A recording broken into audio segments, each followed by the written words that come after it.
ఏంటక్క మళ్ళీ ఎక్కడికో బయలుదేరినట్టున్నావు అనుకుంటున్నారా? అవునండి, నేనైతే మన నెల్లూరులో జరుగుతున్న రొట్టెల పండుగకి అయితే వెళ్ళాను. నేను రమాంటి కలిసి వెళ్ళాము. ఇక వెళ్ళేదంతా తీయాలి అనుకున్నా కానీ అసలు ఫుల్ హడావిడి అయిపోయింది. మేము స్టేషన్లోనే జర ఫ్రెష్ అయిపోయి ఫేస్ వాష్ బ్రష్ అది చేసేసుకొని వెళ్ళి 1 కిలోమీటర్ నడిచినాం. 2 కిలోమీటర్స్ నియర్ 2 కిలోమీటర్స్ నడిచాము లోపలికి ఆటో దిగినాక. ఇక చెప్పులన్నీ సబ్మిట్ అదే అక్కడ ఇచ్చేసి టోకెన్ తీసుకొని ఇక అయితే దిగేసినాము.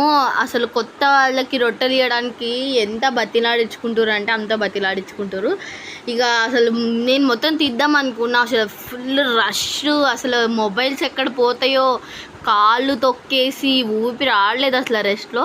ఇంకా అందుకోసమే ఫాస్ట్గా ఒంగోలు అయితే వచ్చేసాము రమాంటి వాళ్ళ ఇంటికి. వెళ్ళి ఫ్రెష్ అయిపోయి అక్కడ వాళ్ళ ఇంటి దగ్గర ఉన్న సపోటాలు జాంకాయలు అన్నీ తెంపుకొని వచ్చాము. వాళ్ళ ఇల్లు ఎంత బాగుందో, ఒక పక్క ఏసీ నడుస్తుంది, ఫ్యాన్ నడుస్తుంది, అయినా నాకు చెమటలు పడుతున్నాయి.